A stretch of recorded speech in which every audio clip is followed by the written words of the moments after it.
Welcome to this week's reading vlog. This week is going to be a bit of a challenge week for me because I have yet again procrastinated. If you watched last week's vlog, you saw me procrastinating reading my book club book where we had a Zoom call scheduled, and thankfully I was redeemed when the Zoom call was postponed today. And this week that is not going to happen. It is Sunday. It is Sunday late afternoon, like 5 o'clock. And on Wednesday morning, I leave for the Creepy Book Club retreat, which is being held in Scottsdale, Arizona this year. Last year we went to New Orleans. This year we're going to Scottsdale. And last year, Lucinda Berry was the author who attended the retreat with us, and we chose one book to read and discuss. And it was one of her books that I did not want to read. So to be brutally honest, Ariana went with me. It was in New Orleans. We skipped the author talk and a lot of things that were related to the book itself because neither one of us wanted to read it. And we went and did New Orleans stuff. This year, there are 5 authors attending the retreat. Heather Godenkoff, Stacy Willingham, Geneva Rose, Lucinda Berry again, and Kyra Rhoda. Now, I've said this multiple times. I'm shocked. I've not read one of Geneva Rose's books. So this was the thing that was finally spurring me on. And I'm going to read one. And then this year, Lucinda Berry's latest book, Keep Your Friends Close. I'm good with reading that one. I have read 2 books by Heather Godenkoff. And so I feel I'm set there, especially because we don't have specific books because there are 5 authors, and so we don't really have enough time to go into deep dives on each of their individual books in the course of the really one day that is the retreat activities. I'm going early, so I leave on Wednesday morning. So I'll have Wednesday, Thursday, there is an event at the Poison Pen bookstore, which is the bookstore that I get my books shipped from every month, being part of the book clubs that they have on offer. So I'm really excited to finally go to the bookstore, and 4 of the authors will be there that night on Thursday for a ticketed event, which I have a ticket for. Friday is more of just a registration and cocktail happy hour kind of a thing. And then Saturday is when the author panels occur. So I have until Saturday. And one day's travel, almost 3 days are just by myself at the resort, fully just being able to immerse myself in the books and get them read. So I'm not panicking yet. But I still do have 4 books to read to be ready for this. None of them are huge. Stacy Willingham's Only If You're Lucky, which I think is her latest one, is the longest. So not sure if I should start with that one or get through more of the others. I would like to have them finished by Thursday. Because I would like to have them finished before the event at the Poison Pen. That allows me to leave Geneva Rose's book until last because she won't be there on Thursday night. So if I can get 3 books read by Thursday, with Wednesday being a travel day and then having all day Thursday to read before I go to the Poison Pen in the evening, I feel good about it. So I'm going to start one of them tonight. One of these 3, still not sure which one. I think maybe the Lucinda Berry because I feel like I owe her for not reading her book last year. So I think I'm going to start with Keep Your Friends Close. All right, it's time for an update. I have arrived in Arizona. I'm in my hotel room in Scottsdale for the retreat, and I have decided that I'm reading these 3 concurrently just to be able to have read some of each of them. It is now Thursday, and I wanted to get a book done for the Top Shelf Challenge that I'm doing because I had not finished a book in January for that, and I kicked it off. So I did focus on the plane yesterday in getting a book finished for that. And then I also only took with me the Lucinda Berry, Keep Your Friends Close. So got a little bit further into that one before I got here last night. Then I started in, as soon as I got here yesterday, on Only If You're Lucky by Stacey Willingham. Then I went to dinner with a friend who lives here in Arizona, and so spent the evening with her. And then this morning, sort of last night at bedtime, but I was tired, and then this morning I started Beneath the Surface by Kara Ruda. Of the three, I think it's really, really interesting. These two, the Lucinda Berry and the Rhoda, are rich family dynamic kind of things. In the Lucinda Berry, a wealthy mother, part of a mom's club, has been killed at a little mom's dinner sort of get together kind of a thing. And we are getting mixed perspectives from other people in the mom's group about events leading up to this incident, and then what is occurring post the incident. Very, very similar. Beneath the Surface is a rich family dynamic with a billionaire father, elderly patriarch, his two sons who dislike each other, and putting them aboard a super yacht to see who he's going to say is going to inherit the business and take over as the patriarch of the family. So rich people dynamics, both set in Southern California, which is always interesting for me since that's where I'm from, to read about places that I know about. And the super yacht, although I've never been on a super yacht to Catalina, I did have the opportunity when I was young, several years ago, to know somebody who had a yacht that we used to go over to Catalina. And so I've done that trip multiple times. So it's very, I know the journey and I know the island, so it's very interesting. And then Keep Your Friends Close is this group of moms in West Hollywood. So again, interesting when they talk about like the park where they're meeting and things like that. Now, that being said, that type of thriller is not generally my favorite, and also so many different perspectives and different characters and having to keep them straight and who is talking, not my favorite setup for a book. I do think the writing is done really well in both of them. I would say I'm leaning towards preferring Lucinda Berry's writing, but I do like the atmosphere of the Ruda, and I think it will be interesting to see how it shakes out. However, I'm so pleasantly surprised with Stacey Willingham's Only If You're Lucky. I'm loving this book so far. A very different setup, although these seem to be wealthy girls. They are in North Carolina, or they're in South Carolina. The main character, I think she's the main character, is from North Carolina.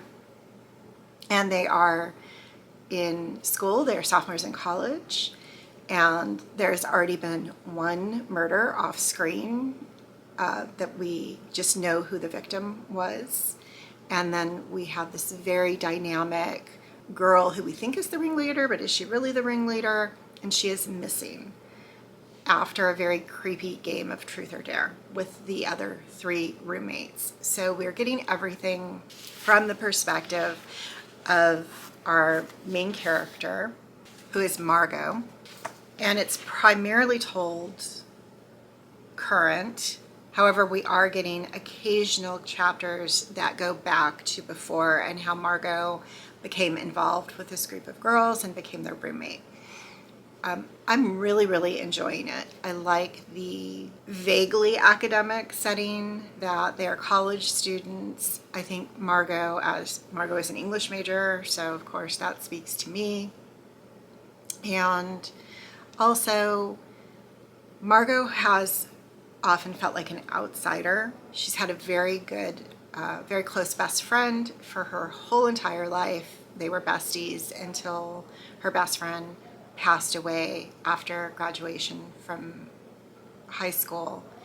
And she's still dealing with the aftermath of this person that she depended on and relied on as her best friend not being with her. They were supposed to be attending college together. And so she had to enter and go to college on her own and learn how to make friends. And she was never good at it, but her best friend sort of picked her. And now she's in a similar situation where she's gone her entire freshman year and has basically just isolated herself with her roommate because she doesn't know how to make friends. And now she is again picked by this other girl to be part of their group. And it's something that she is familiar with because this is what happened when she was a child with her best friend. And so she's so happy that somebody has finally picked her. But she still doesn't understand why, because she feels like she has so many degrees of coolness from Lucy, who we think like the ringleader of the group. Very interesting hearing Margot talk about her feelings and about being, it sounds like she's somewhat of an introvert and has always just sort of ridden the coattails of her best friend to parties and things like that, often not wanting to go to them, but being forced to go to be with her best friend and to be a pair together. And so I find a lot about Margot at this stage that really speaks to me, and I really am liking Willingham's writing. So really, of the three so far, preferring this one. And then Poor Geneva Rose, I have not even gotten to this one yet, but these three will be at an event at the Poison Pen bookstore tonight, and so I wanted to get into their books, and then really won't listen to Geneva Rose talking about her writing until Saturday, so still have some time to get into this one as I'm trying to finish up the first three.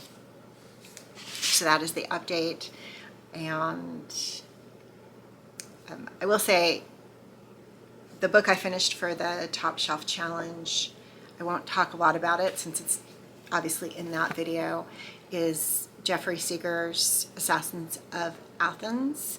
I gave it a 3. It was an average read. I don't own any more Seeger books. It hit the cutoff for me continuing with the series, but it's a series that I probably won't look for. I mean, if I see the next one and I'm in the library, I might pick it up and continue on from there. But I wasn't thrilled with it. So that is the update as of Thursday morning. I'm going to go out and look around Scottsdale, Old Town Scottsdale a little bit, and grab some lunch, and then come back and do some more reading until it's time to go to the Poison Pen. All right, it's update time. I am almost exactly halfway through Keep Your Friends Close by Lucinda Berry. And I'm not sure how I feel about this, to be brutally honest. So this is a book where we have a group of moms. I think I explained this before. They are at a mom's club and they are having a party at somebody's house, moms only, no kids. And one of them ends up dead and floating in the swimming pool. And we are given, from my perspective, because I do not like multiple points of view and dual timeline where it goes back and forth. I am fine with multiple points of view if we have a consistent narrative generally, so we're going along in chronological order and we're jumping around from people. And another book that I'm reading for this to get through this retreat is Beneath the Surface by Kara Royda. And that one is like that. It's multiple points of view, but we're going in sequential order. And it's fine. It's a lot of people. There's a lot of back and forth, but I can see why she felt the need to tell the story that way. This one, it jumps to different points of view and then things that happened way before and things that have happened now. And also this constantly feeling like you're not getting as much information as you need, which is always something that really frustrates me. So especially where it feels like keeping secrets from the reader so that they can't figure it out and they don't get the twist that's coming. And that to me seems manipulative. Like, you're not telling me everything on purpose because you know that I would figure it out if you told me, and you don't want me to figure it out. So you're consciously keeping things from me. And it's not as though it is an untrustworthy narrator, because the narrator doesn't know that they're telling the reader the story. They're just keeping, the author is waiting for a selective time to fill us in on all of the information. So none of the characters are very likable on top of that. And we have reasons why we should feel sympathetic for all of them generally. However, they're just not the greatest people. But I'm going to read. I'm going to try to finish this now. And we'll pick it up from there with what I have left to go.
read, I finished Keep Your Friends Close by Lucinda Berry, and it was a wild ride there at the end.